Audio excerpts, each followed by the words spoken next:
Yo, what's up aliens? AHEE here with another tutorial. So today I really wanted to talk about phase. What do I mean by phase? You may have heard this term before, but maybe you're not completely familiar with it. Phase has to do with where in oscillation you are. Let me show you. So here we are in Serum.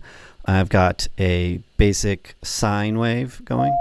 If we can see here, here's this phase bit here, and as we change the phase, it changes where in the cycle of that oscillation we are. Now, when producing music, you can come across all sorts of accidents and mistakes due to phase, and I'm going to show y'all how to identify them and how to fix them. First off, we really need to understand what phase issues are and how they're occurring. Check this out. This is going to blow your mind if you haven't already seen this before. So I'm playing two sine waves together, just basic shape sine waves. It's making sound, you can hear it. Now what I'm going to do is I'm going to flip the phase of one of them. I'm going to play it, and you can't even hear it. Look, there's no output. Here, I'll turn it down again. Yep. Turn it back. 50% there. It goes away. And why does that happen? And I'll tell you why. It is because you are asking the speakers to be in two different places at once. So a speaker cone is a vibrating membrane, usually a piece of paper, and it's being vibrated by a magnet. So when the speaker is pushed forward, that means it is up on its up phase, and when it's being pulled back, that means it's on its down phase. When we flip the phase and play two things completely out of phase with each other, you're physically asking the speaker to be both all the way forward and all the way back at the same time. And it can't be in two places at once. And so it mathematically does the difference and goes in the middle and does nothing. Oh boy. Check this out. This happens sometimes in people's tracks where their sub bass phase cancel. So here's my 808. An 808 is basically a sine wave, and sometimes people add multiple 808s. Please don't do this. Or just like their kick and their sub will not be in phase, and it will take away volume. So here I have this same sample of an 808 over here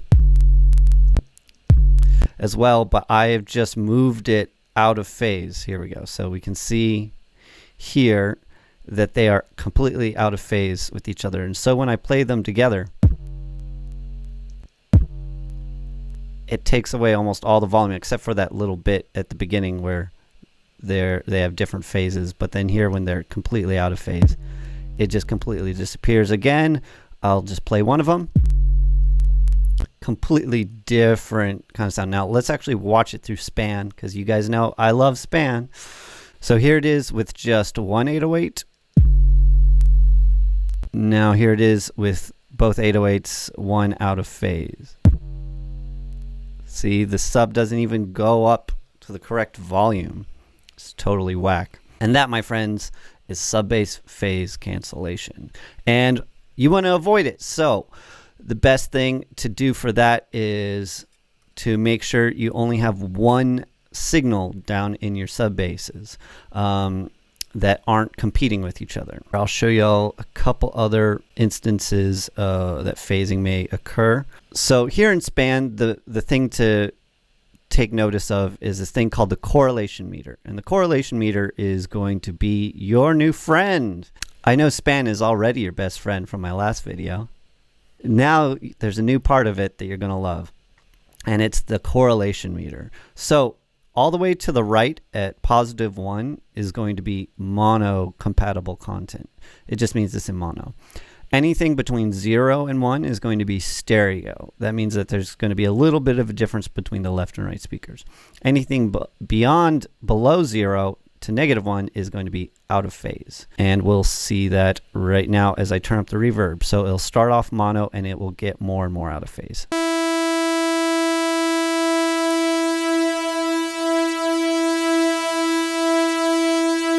Turn up. So now that I have the reverb all the way up, it's almost it's jumping out of phase. So another way things can get out of phase is here if you detune them. So I'm going to detune this saw. So here it is just by itself. I'll play it in a lower octave. Now I'll start detuning them. You can see it going in and out of phase.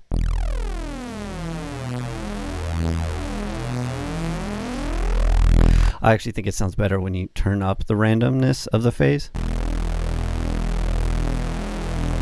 But you can still see it going in and out of phase. I'm actually going to turn this up to 13. And this is sort of how you'd make a respace, you know, add a filter on it. But the problem is that your sub is going out of phase, and that's going to sound weird because it's going to mean that the volume of the sub is going to go in and out, because remember, when things go out of phase, they lose volume.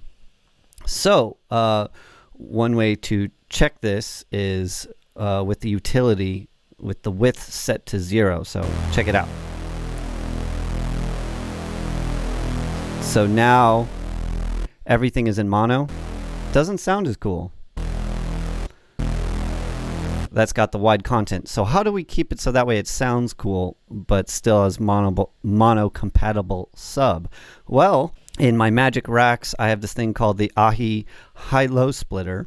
And what it does, it splits the highs and the lows into 2 different bands. And on the low band, if we click it, I already have this built in here, is the utility set to mono. So we are keeping the sub in mono, but the highs can now be spread and have that cool phasing effect. So check it out. When I play the sound, the respace, it will go in and out of phase, but with the high-low splitter, it stays in phase.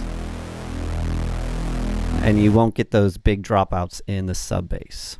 You could also achieve this effect using Isotope's Imager. It does something very similar. But I wanted to offer something that anyone could have, the high-low splitter. So another form of phasing is a little bit different. These are both mono-compatible snares. Sounding great together. Sounds all right. But now I'm going to scoot one just ever so slightly one direction. See, it sounds off. It's like phasing there. So that's something else to keep aware of. You know, if you have multiple samples and you try to pan them off like that, it's going to sound weird. So stick with one and just turn it up. Cool. Now I'm going to show y'all a bad example. So this is an old song of mine. It's called Dank Sauce. Still a cool song, but I accidentally messed up the phase in the lead of it. You will hear what I mean.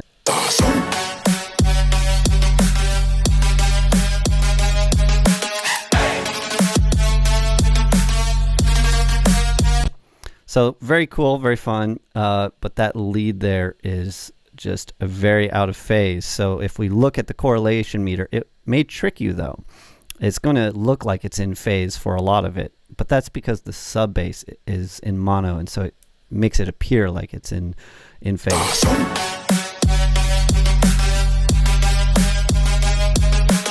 Like I discovered when I played it back on my iPhone, it just lost a lot of character because oftentimes iPhones will play in mono. Sometimes some speaker systems at clubs will be in mono. Not often. The subs will almost always be in mono. Now I'll play back this song with the mono enabled.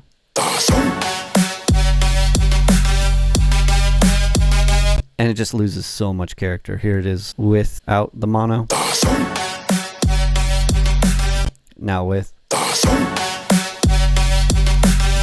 Yeah, so much character is lost. And now when I apply a low cut to it, you will see that it is very out of phase in this correlation meter.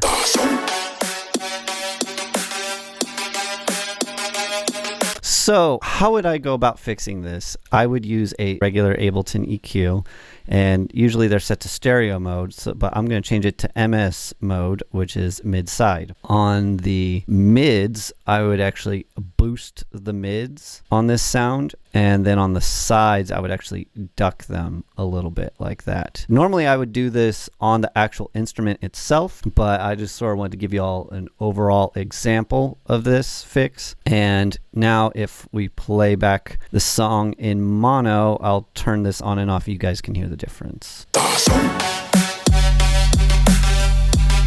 That's without. Now with.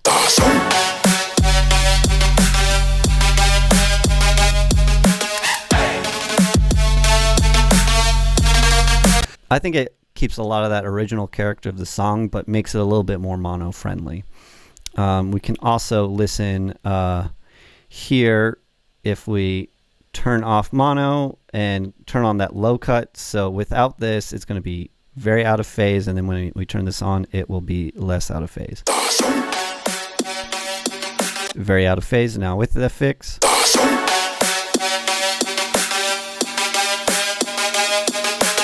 Still goes out of phase a little bit, but stays more on the in phase side. Now also I wanted to show y'all a song in which I did take this into account when making it.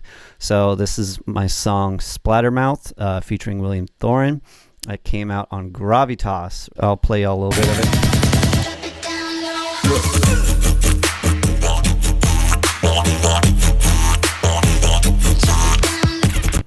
Cool.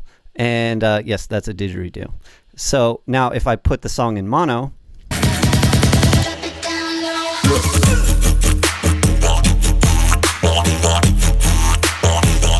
it still retains a ton of the original character. It does lose a few elements, notably the vocals, dip down in volume a little bit, but almost everything else, it's still got a lot of character in the mid frequencies versus the sides. We can see it here in span.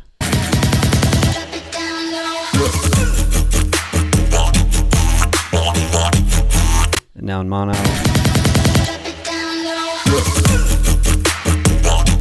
Yeah, I thought that was really cool. I spent a lot of time checking the mono to make sure it still had its character. Lastly, before I go, I wanted to share a couple useful things. Now, if you've seen any of my tutorials before, you've seen that I promote my magic racks at the end of every video. And this video is no different. I wanted to show you all some of these. The growl bass processor is just sort of good to make any sound just like beefier. Here's that Reese bass. Now with the growl bass processor. Without.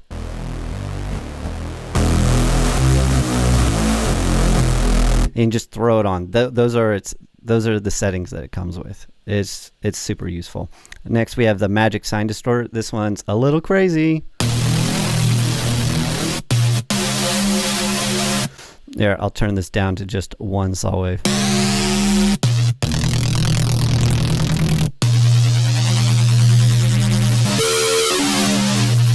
Pretty nuts what that can do with just a saw wave. That's all that is.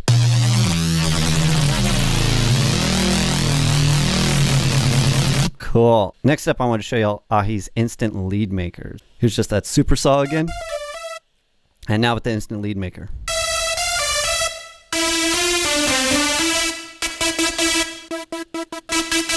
It just gives it so much character and oomph. Now we'll do that with AHEE's auto chopper thrown on there.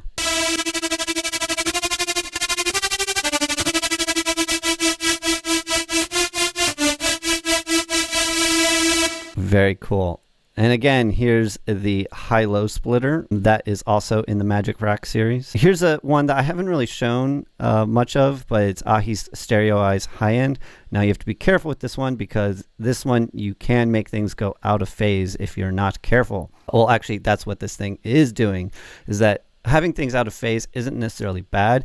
It's only bad when it takes away from the character of your song. I've seen several artists purposely put things out of phase, but in like little bits. It can work really well as an element, but you don't want it to accidentally be there. And that's the purpose of this video. But the Stereo Eyes High End does add this nice character to the high end of the sound. We'll put it back on this Reese with the growl bass processor. And now with the Stereo Eyes High End, oh, that's already on there. So we'll turn it off. Now with it on, you can hear it adds a little grit to the top end of it. And now you just have to be careful at what frequency it's split off, because down here, that's going to be completely out of phase. But if we keep it up at the top, oh, and let's also put on the high-low splitter to keep the low end in phase.